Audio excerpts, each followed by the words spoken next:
Okay, so thank you everyone for joining. I'd like to start by welcoming you all to the Fertility Network UK's first Black History Month webinar event. I'm Jenny from Fertility Network UK, and I'm delighted to be joined by Dr Edmond Edi-Osagie and Jonathan Luwagga.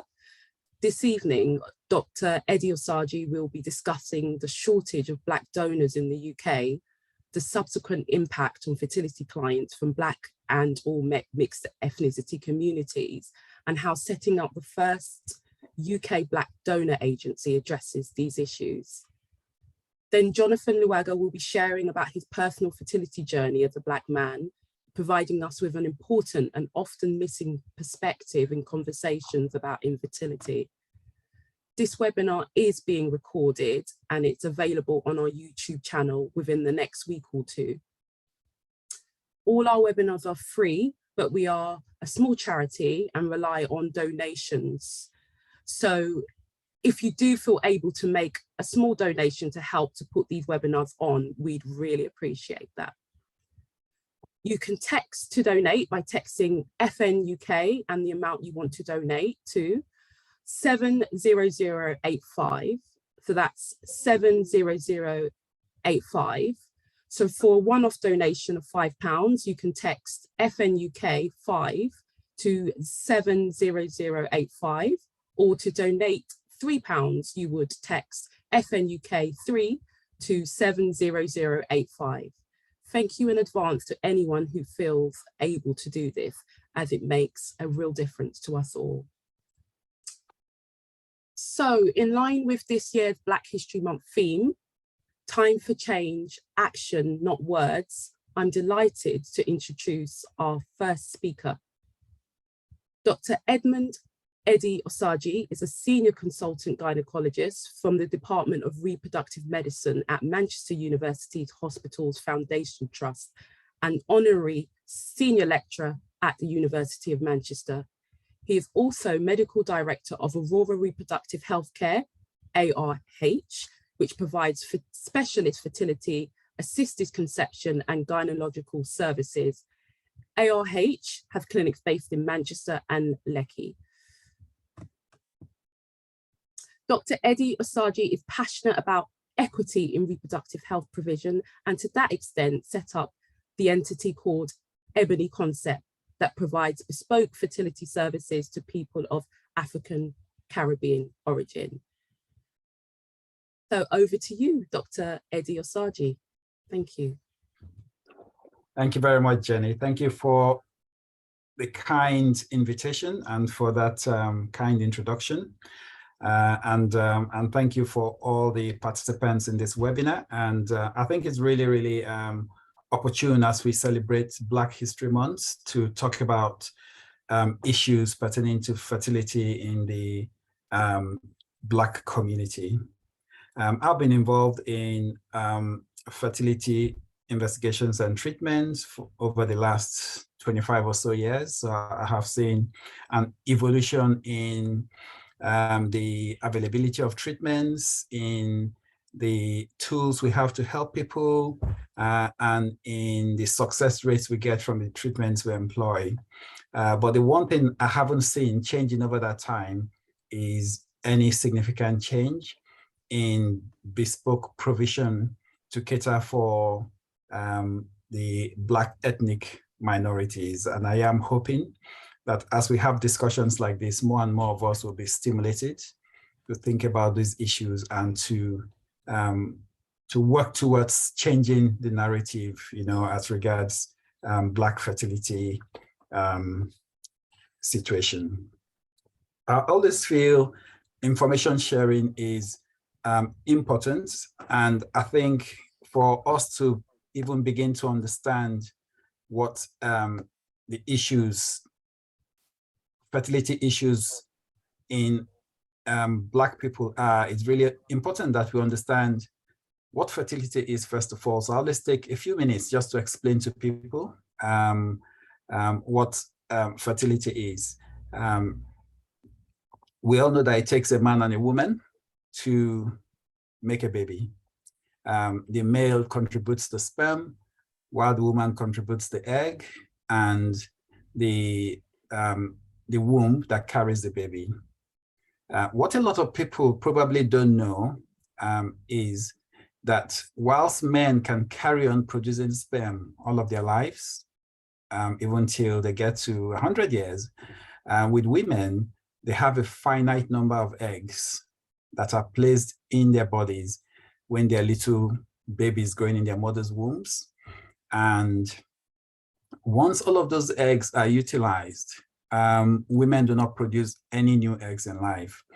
And so the amount of eggs available to a woman in life are very, very finite, and they're very limited. And once those are exhausted, then the only way we can help those women to achieve pregnancy and live birth is to use donor eggs. About 1 in 6 couples will experience difficulty achieving pregnancy. And of those couples that achieve difficulty using, that have difficulty achieving pregnancy, a significant proportion will require fertility treatments of one form or the other. And I'm sure a lot of us will know different types of fertility treatment, from simple induction of ovulation to things like injecting sperm into a woman's body to help her achieve pregnancy, all the way to IVF. Now, when it comes to IVF, one of the things that is really, really critical, and that is the most critical determinant of IVF success, and in fact, fertility in a woman, is the number of eggs she has. And the number of eggs a woman has is dependent on her age and on things that have impacted on what we call her ovarian reserve over time. What we generally find is about 10 years before women get to the age of the menopause, the egg counts in their ovaries reduce very significantly to levels where it starts to impact on fertility. And this is where some of the racial disparities come in between Black women and Caucasian counterparts, because we find that the age where women get to the menopause is about 51 in the Western world, while if you go to African countries, it can be as low as 48, thereabouts, 47, 48. So you find that whilst a woman in this part of the world might be about 41 before her fertility drops very significantly, in the African continent, it might be as low as 37, 38. And these days, when people are rightly thinking about education, thinking about building careers, thinking about getting more stable in life before they go down the fertility journey, it doesn't take a lot of imagination to see that when people get to the point where they start to focus more on their fertility, a lot of people find that it is too late, because some of those women will not have any eggs to use. So coming back to the help we render to women who struggle to conceive, but we find that they have no eggs. The only way we can really help is by doing IVF using eggs from another woman. And that entails getting eggs from perhaps a younger woman who has better ovarian reserve, which essentially means she has more eggs, fertilizing those eggs with sperm from the partner of the woman who has difficulty conceiving, and then transferring those fertilized eggs into the woman who receives the embryo, achieves pregnancy, and gives birth to the baby. And that treatment is well recognized in law. The baby that results is the baby of the woman who conceives. So that is a very fantastic treatment, and it helps a lot of women. In fact, at the present time in the UK, about 2,000 babies are born every year from donor gametes. So that's a significant number of babies. The difficulty we have is Black people are very poorly represented in people who donate. And I don't want to make people think that this only relates to egg donation. Black people are just poorly represented when it comes to any donation, whether it's organ donation, whether it's blood donation, whether it's egg donation. And I'm hoping that we'll be able to touch on maybe some of the issues why this may be the case. So if we take data from the last year, we have reliable data from the HFEA, that's the body that regulates all fertility treatment here in the UK. We had about 1,900 egg donations in a whole year in the UK. And of those 1,900 egg donations, only about 2% came from women of Black origin, whether from African, and that's a combination of both African and Caribbean origin. So you can see that there is a significant shortage there. And because of this, we struggle to find egg donors to meet the need of women who need donor gametes. And over time, because of that difficulty finding egg donors to meet that need, we have in the past resorted to measures such as asking our patients to go to other countries. Some people go to the United States, where they have a bigger Black egg population pool, and they have measures like setting up egg banks, and women can have access to more Black eggs in those places. Or going to countries like Cyprus and to Spain, where for some reason they're able to have better access to eggs donated by Black women. And I certainly offered this to my patients for several years. But I must say, the feedback I got from women going to those places was very, very variable. Some had good experiences, some had not so good experiences.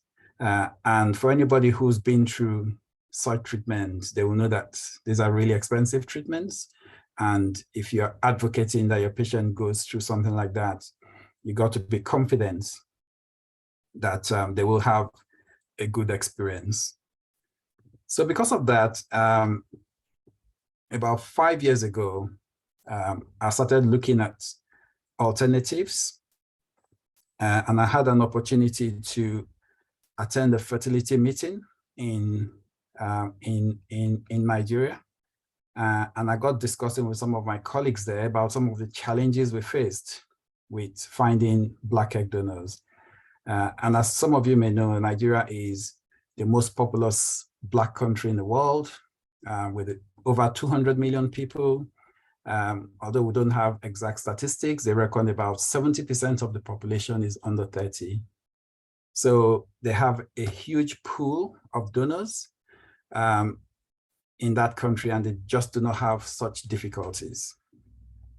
And we started really exploring the option of trying to get egg donors from Nigeria. And that's where we encountered some difficulty, because the rules in this country are very, very strict about transferring human tissue across borders. So first of all, we couldn't get the donors to come physically to the UK, because the law here is that there is no anonymous donation anymore. That was changed in 1995. So all egg donors now have to be registered, and they have to be traceable. So it's not possible to bring a donor from outside the country and utilize that donor there. When we couldn't do that, we now explored the option of trying to get donor eggs from Nigeria and bringing those donor eggs across the UK. And again, we encountered the same difficulty. And that's because a lot of those donors, it would just be difficult to trace them, and because traceability is a very important aspect of egg donation here. We just couldn't pursue that. So in the end, what we were able to do was to set up a partnership with some well-established fertility clinics in Lagos, where as part of the treatment package, our patients will attend for a week during their fertility journey, and we'll match them up just as we'll match up patients over here.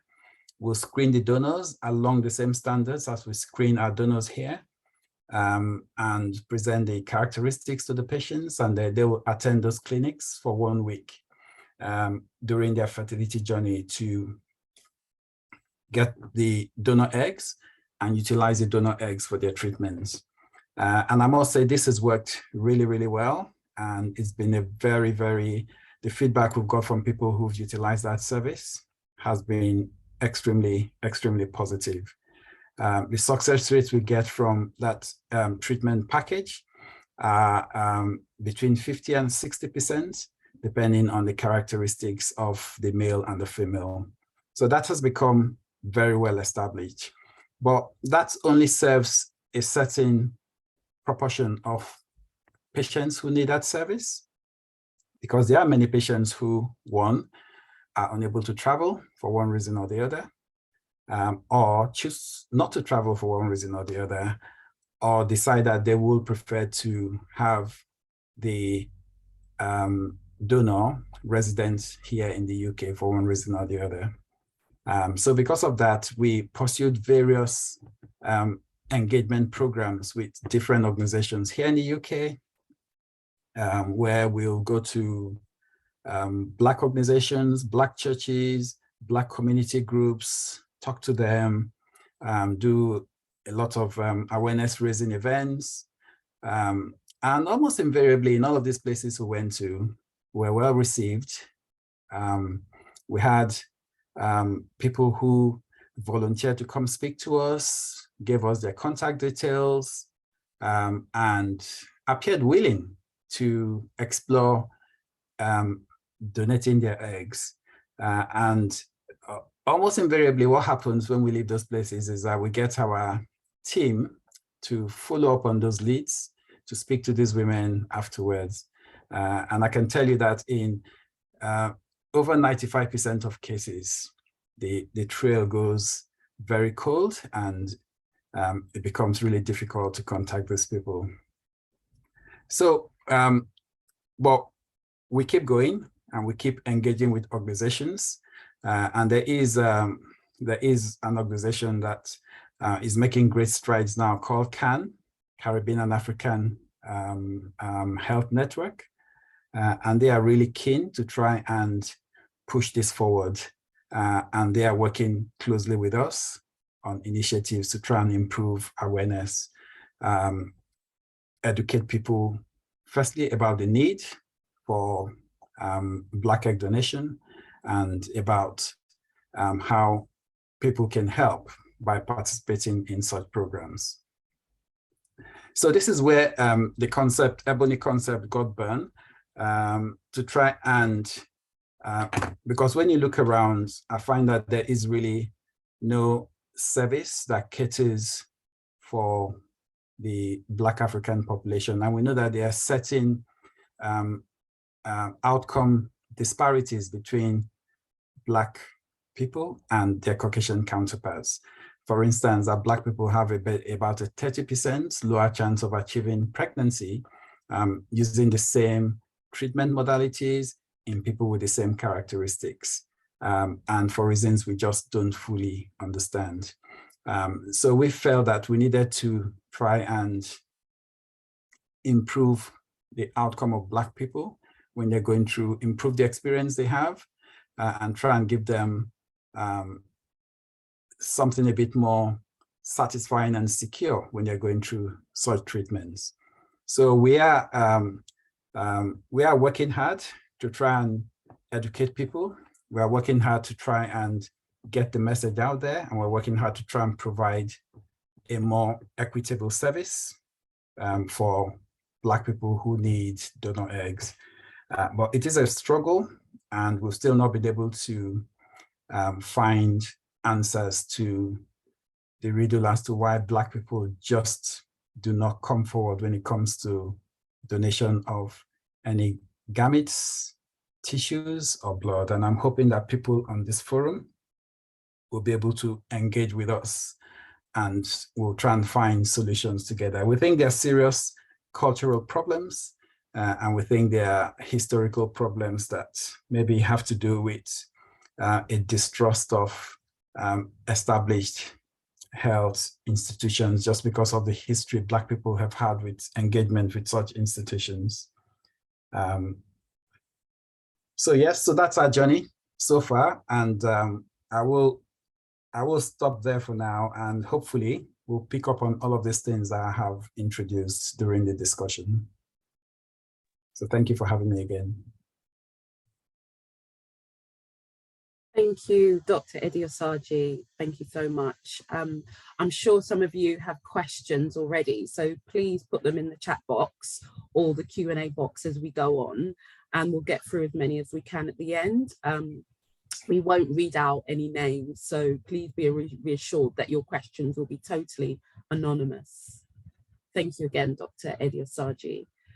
Now I'm delighted to introduce our next speaker, Jonathan Luwagga. Jonathan is an actor who believes that there is a real disconnect with men in society sharing their fertility experiences. He wants to change this by sharing his experience and hopes to empower men of all ages, races, and religious backgrounds to be more comfortable within their peer groups to discuss these issues sooner, so that men can seek the correct professional medical assistance to help for a more fruitful experience on their fertility journeys. Jonathan knows firsthand how difficult this experience can be mentally, physically, and emotionally. So just to welcome you, Jonathan, over to you. Thank you so much, Jenny, for that introduction. And thank you, Dr. Edi-Osagie, for your fantastic insight on your organization and the work you're trying to do to try to get more Black people like myself to donate blood, sperm, egg, and all sorts. So yes, thank you for the work you're doing, and hopefully more continued success will come your way. So my journey started unknowingly at the age of 11. I have undescended testicles, and I didn't realize how much of an impact it will have later on in my life. So when 2.5 years ago, I met the love of my life, a wonderful Ghanaian girl, and we decided that we want to have some children together. So she's got a child already from a previous partner, but we were trying over about 14 months trying to have a child, and from the beginning of our relationship, we were having unprotected sex, and it got to a point where we were quite concerned that she wasn't pregnant, or there was no signs of pregnancy. So about 13 months into our relationship, we sought medical advice. First and foremost, it was she wanted to get herself checked, so she got herself checked, and then I followed suit. And when they gone to check me, I told them that they told me to do the usual thing of trying to get some sperm analysis, and I wasn't able to produce a sperm analysis. And I tried to 5 times, and it didn't work. So then they asked to do a flexible cystoscopy. So they were doing a number of procedures with me to try to establish the reasons why I'm not having any sperm. And then the next part was to do a blood test. So the blood tests, were testing my testosterone and hormone levels. And surprisingly, they came back very normal, very, very high, and actually okay for my height and age. So that was very, very confusing on my part. Okay, so my levels are great. So where's the sperm? And then they had to kind of, decide that they're going to open me up and they're trying to just to check the inner workings of my urethra and just to check if everything's fine. And before they'd done that, they actually done an MRI to test my prostate as well.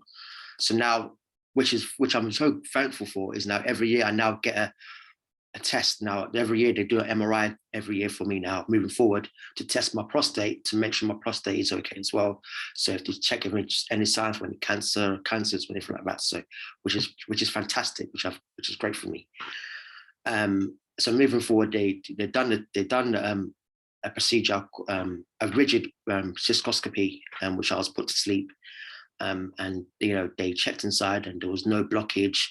There was nothing abnormal. The only thing they did realize that was the fact that my urethra was quite small. So they had to kind of expand that to see if that helps to make a difference. Unfortunately, it didn't make a difference. And they told me to kind of wait about 3 months just to see if I can gain any sperm. I changed my diet. My partner changed her diet. I stopped drinking. I don't smoke. I don't do drugs. I try to eat healthier.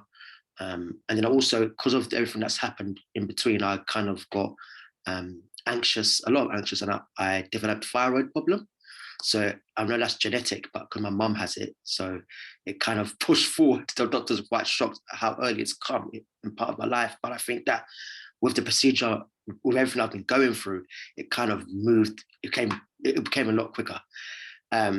So on top of having fertility problems, the thyroid problems came about as well, and then because I was hyperthyroidism, so my levels were quite high. They kind of had to bring everything to a normal level, but also they didn't want it to go below thyroid. So that means that that means I'm not producing enough hormone, testosterone. So they were quite worried about it. But I've now managed to kind of keep that at a good level now. So I'm not on any medication, which is fantastic. But moving forward, so that once there was no sperm, I'm anxious. I was anxious about what was going to be my next steps. What was going to be our next steps with me trying to get, for us to have a baby and to move forward our relationship. The next step they asked me to do was like a sperm retrieval extraction. So the sperm retrieval extraction was to try and see if I've got any sperm. And this is only 2 weeks ago. I've had this retrieval, and I think it was the most daunting experience of my life. There was a lot of prayers in my family. I'm quite religious. There was a lot of prayers and a lot of hope. And I always try to remain positive about everything. So, the day itself was quite difficult for myself. Woke up with a lot of anxiety. For me, it's a life-changing moment for me. And I was in with the surgeon. When my mum was in there with me, and they sat down and they told me that I had a 20% chance of them finding sperm, which is very low. Very low because of my medical history and having undescending testicles and so forth. But the grace of God, they found some sperm, and they managed to store and keep my sperm, which is great news after everything I've been through. I think for myself, the most challenging thing is trying to talk about this sort of thing. Culturally, it's so difficult. Coming from a family background where a lot of our discussions are put under especially these sort of discussions, they're not really talked about under the carpet. Jonathan will be fine. There's a lot of stuff we can do back home. We'll be fine. But I think I was fine ultimately because I like to remain positive about a lot of things. I've gone through a lot of in my life, so this is just the pinnacle of difficulties I've had in general. But the challenging part was just the mental and emotional part of it. I'm a twin. I have 7 siblings. I come from a family of my parents. My dad has 7 brothers and 4 sisters. My mum had 11 siblings. So, my sister now has got 2 kids. My older brother's got 5 kids. So I felt like, wow, am I ever going to be able to, have a child myself? So it was challenging, but ultimately now what I want to do, I want to just continue to start a conversation amongst young men, especially Black men.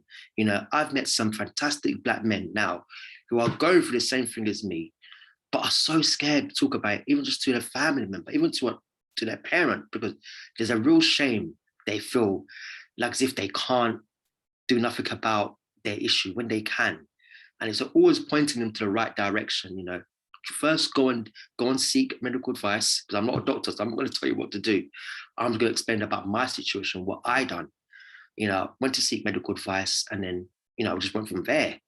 And ultimately, I think a lot of things for me was just trying to. It did put a bit of a stress on my relationship, you know, a real major stress on my relationship, because, you know, ultimately having a partner who's got a child, and then when wanting more kids, and I can't produce, and it's just like, well, what do we do from here? And then, you know, having to accept that maybe I'm gonna have to do sperm donor, and that was a real difficulty, because I'm like, I really want to have a child of my own for my own genetics, but if sperm donor is the way I have to go, then I have to do it.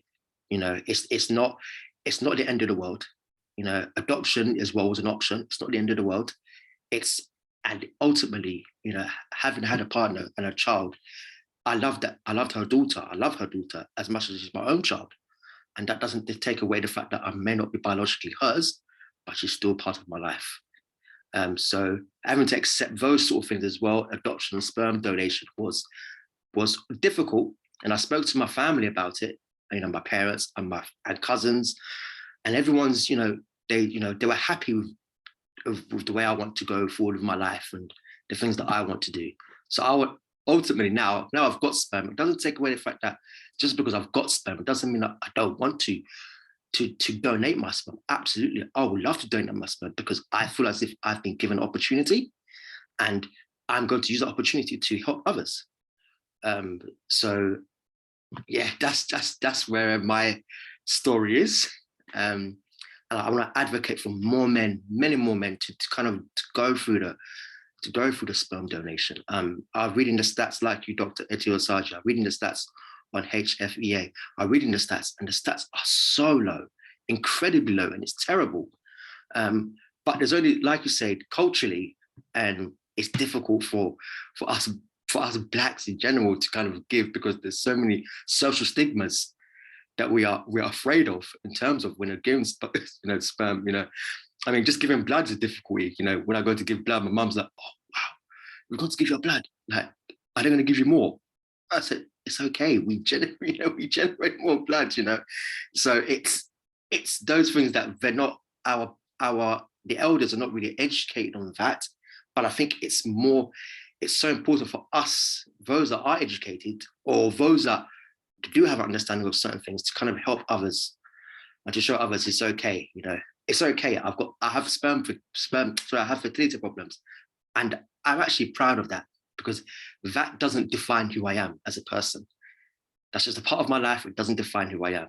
So I want to just do more, spread more awareness. That's just me. So I've gone on a bit, but yeah, that's my story. Not at all, Jonathan. Thank you so much for bravely and courageously speaking about your journey, really taking us on what you've been through. And you said so importantly, you know, about how changing the narrative and keeping the conversations going are important within the community.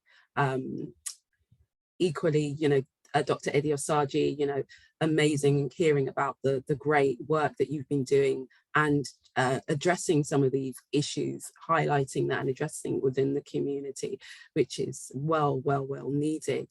We've now got some time for some questions. So if anyone has got some questions, please do put them in the Q&A or chat box. I can see there's some here already, but please feel free to add any more.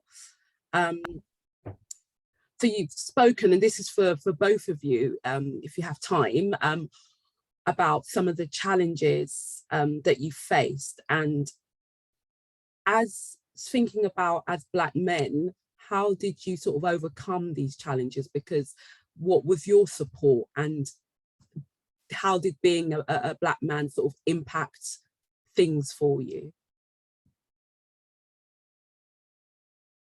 So Jonathan, let me start by congratulating you, because I think your story is just so uplifting, and I really hope that a lot of men get to see this. You know, men are a lot worse than women when it comes to talking. We just don't talk at all. At least women communicate. They have social networks, they have social groups that they interact with, and they get advice from friends. Men, we just keep mum, we keep everything inside. So I think it's so courageous of you and so uplifting to hear your journey. And I'm really pleased that you are in a place where you've been able to get some sperm. And I really wish you the very best with your further fertility journey. You asked about some of the challenges. I think the biggest challenge for me, I think, is a cultural one, because I've tried to look underneath the surface to try and answer the question, why, are we so reluctant to come forward to partake in, as I said, it's not just egg or sperm donation, it's the same thing with blood donation, it's the same thing with organ donation, there is this, do I call it superstitious now, belief that if you give your organ, when you come in the next life, you'll be born without that organ, and people feel it's really, really intrusive for somebody to take a part of you. And these are just really strong cultural beliefs that we hang on to, and they go back many, many generations. And I always feel education is what we need, and that education has to be a really robust education, and it has to be very it has to be education that everybody buys into. And what I find disappointing up till now in this country is a lot of the things that are done for the Black population are done by individuals or done by small organizations. I feel issues like this are big enough to be taken up by the HFEA, for instance, or the Department of Health, because this is a clear health disparity. It's similar to, Black people not accessing one form of healthcare or the other, and I feel if resources are poured into it, if a massive education program is unleashed just to educate people about these issues, more people will know about them, and more people will come forward and be more prepared to engage with health authorities to correct the inequity. So I really think there's a lot of ignorance within our Black population, and it's crying out for concerted, serious education to try and just, make people more familiar with the issues we face. And I'm confident that if we can get that sort of dialogue going on in different fora, we will be able to reach people and be able to get the message across to try and change attitudes and behaviors. Thank you so much, Dr. Edi-Osagie. It was very enlightening also to hear about your engagement work with various Black community groups and the faith groups that you mentioned. So all of that is as a way to working around these issues and educating people in the community. The Fertility Network UK is having ongoing discussions and working with the HFEA since this area has been highlighted following the report. So that's great that is obviously happening now. Yeah. There is a question that's come through from one of the participants. And it says, if Blacks in places such as Cyprus and Spain are more willing to donate eggs, could it be that the reason why this is difficult in the UK may be linked to the issues around non-anonymous donation? Can this be explored in a way that is comfortable for Black people? No, that's a really good question, and we have actually looked at this, and I feel I'm in a vantage position because I'm from this community, and I have been in this. I'm from the Black community, but I have been in the UK for a long time, so I have seen how things have changed over time, and In the UK, before the laws changed in 1995, the situation was exactly the same. So the change of the law to non-anonymity here in the UK, I do not feel impacted significantly on the availability or the willingness of Black people to donate their gametes. The situation was exactly the same. We've always just had this problem. I think it's a lot more, it's more deep rooted than that. What I feel might be influencing some of those places where you have more availability of eggs in some of those countries is we have very strict fertility laws in the UK. When I was talking initially, I gave my experience of not being able to bring Black egg donors from Nigeria to the UK and not being able to import Black eggs that are donated outside the UK into the UK. And those are just because of the laws that we have here. There are countries you go to where the laws are not as strict. In fact, there are countries where the laws are very, very lax. And I can tell you that there are some countries where people are paid huge amounts of money to donate their gametes, both eggs and sperm. And so if you go to those places, it's not difficult to incentivize people to donate their gametes. And this is where it generates some ethical debate as well. Is that the right approach? Should you be paying people to sell gametes? That's essentially, why the law was that approach was never adopted here in the UK. For instance, there's some places, it's not secret that there's some states in America where you go to donate your eggs and you can earn up to £5,000-6,000 for an egg donation cycle, So the attractiveness of that is very, very different from a place like the UK, where we are only allowed to compensate people up to a tune of about £750 for each donation. And it's strictly as a compensation, we're not allowed to pay our egg donors here in this country. So we feel that some of those countries where there is ready availability of gametes, both egg and sperm, if you dig underneath, you'll find that some of those places have very, very relaxed laws, and there is a commercial element to the transaction. But ethically, that raises a lot of issues as well. And some people will feel that that's not a direction of travel we should be encouraging. Thank you. And Jonathan, you spoke about your journey, and one of the things you really mentioned about was the impact it had on you physically, emotionally, mentally. What was supportive for you? And with that, what would you have liked to have seen? What would have been supportive for you that you weren't, that wasn't there? I think the main support was coming from me talking to my family and my partner about my issues I was having.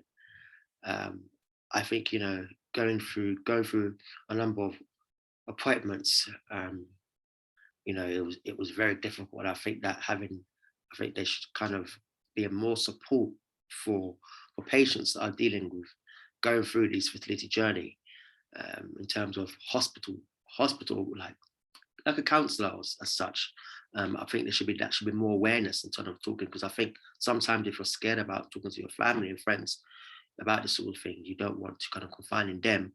Having someone anonymous is much more easier than talking to someone you don't know rather than someone you do know around these sort of issues. But for me personally, because I'm quite open, I like to engage in these sort of conversations. So, the struggles were obviously trying to make my family understand where I'm coming from.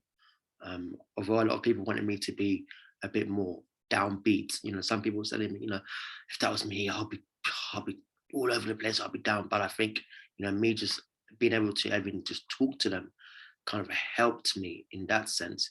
The only physical part was just, having to kind of when I'm going through the operations and, you know, trying to get myself better and, you know, just, you know, the physical part of it was, you know, I'm not very good with pain. So a lot of stuff was painful.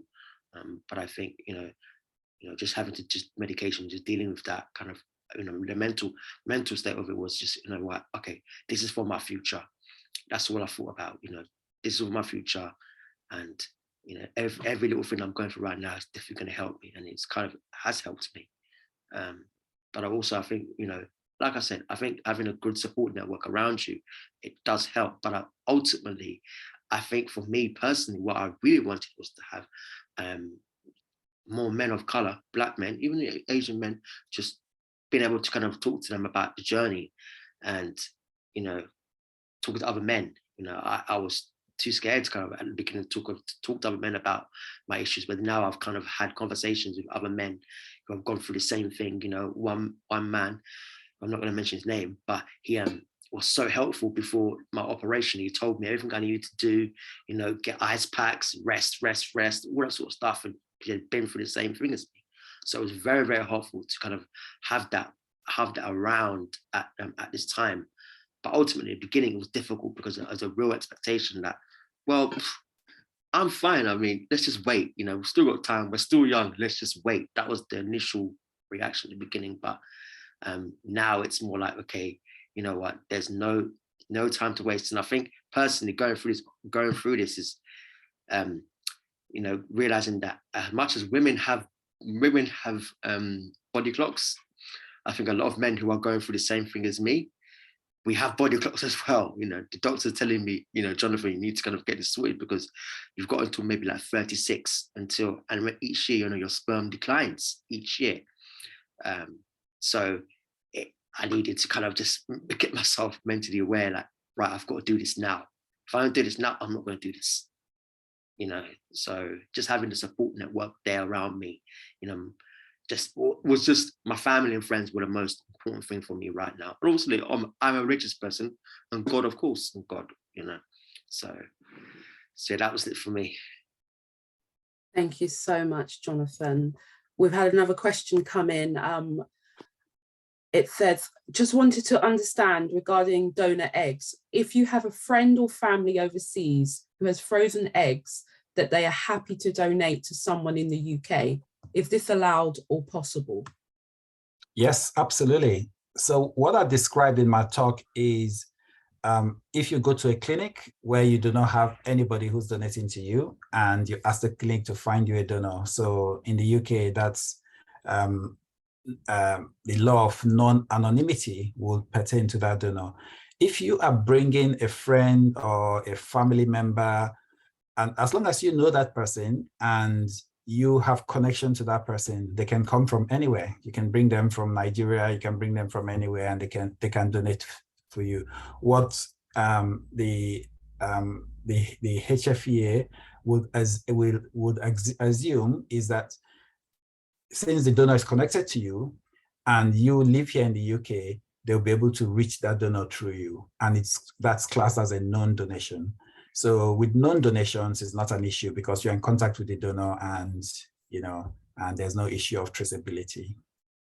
Does that answer the question for you? Thank you. Hopefully it does. Yes, we've had.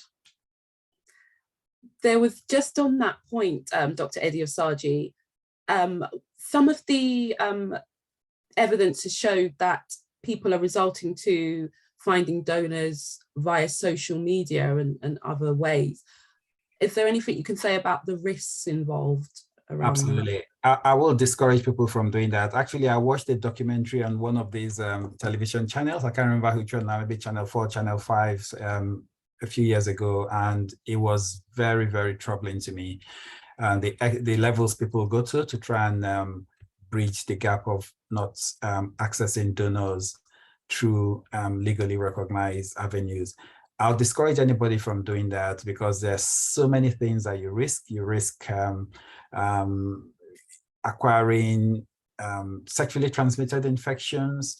You risk transferring genetic diseases to your unborn baby. And beyond that, you risk getting into legal tangles with the potential donor that you only realize are quite problematic after maybe you've had a baby. So there are just so many minefields with that approach, and I'll strongly discourage people from going down that route. It is difficult. We know it is difficult when we've been talking about the difficulties, but it's not impossible, and there are ways that you can do it legally and in a protected manner, and that's what I would encourage everybody to do. Thank you. And we've just got one more question before we end. So in relation to Black History Month and the theme of this year being time for change, action, not words, what does this mean to you regarding infertility and the Black community?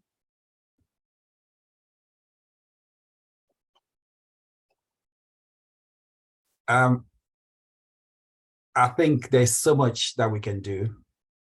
And I'll really encourage anybody who is listening to us now and anybody who hears this or who sees this later on to think about what they can do to help the situation. As I said, 1 in 6 couples go through this problem. A significance of them will need IVF, and a proportion of those people will need either donor eggs or donor gametes. You heard about Jonathan's story, and if he hadn't been successful to retrieve sperm from his testes, he would have been needing donor sperm, and he would have faced the same difficulties. So there is a real need for this. If you're under the age of 35, you're healthy, you can be an egg donor.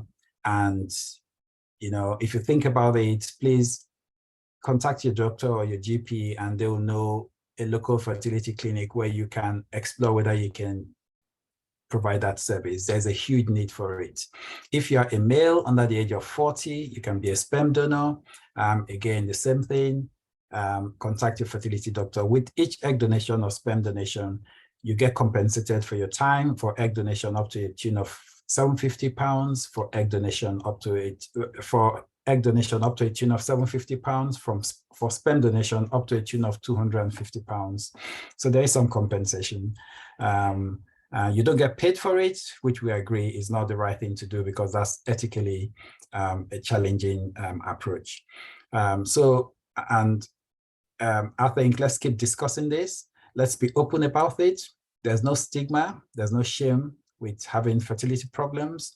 And if we talk more about these things, then people know that that's the situation, and maybe we actually get people to offer to help in situations where we're finding it difficult to find donors. So I'm hoping that this will stimulate more discussion, spread the word there, get people to know that there is an issue, and people who can help will come forward and be willing to offer to help. Thank you so much. And how about you, Jonathan? Yes, like Dr. Eddie said, you know, I think, you know, just starting a conversation, setting up support network groups, you know, starting, you know, I'm trying to start my own YouTube series and trying to kind of generate a conversation around male infertility and also sperm donation as well. I think that's key within the Black community, especially with Black men as well, to talk about our issues and just trying to help each other, you know. And I think that's the most important thing, you know, trying to, you know, like I said, we talk about all the time, but we need to kind of do stuff as well. So I think just having these conversations like now definitely helps, you know. So yeah, that's it. So it's been fantastic to have you both here on the panel. A big thank you to our wonderful speakers, Dr. Edi-Osagie and Jonathan Luwagga, for being with us tonight to answer our questions. And thanks to you all for joining us. If anybody wants to get in touch, please feel free. My email will be in the chat box if you have any further questions or want any further information. This is being recorded, so it will be available on our YouTube channel in a couple of weeks. And please don't forget, we are a charity and we are here for you. If you need support, we have groups across the country and some UK-wide groups, including a Black women's group. And you can contact me, the Fertility Network UK Ethnic Minorities Community Project Worker, and we have a support line and information line that are open every day. So please don't hesitate to get in touch if we can help. So that's all for now then. Thank you for joining us and hope to see you again soon. Thank you. Bye-bye. Bye-bye. Bye-bye. Thank you. Thank you.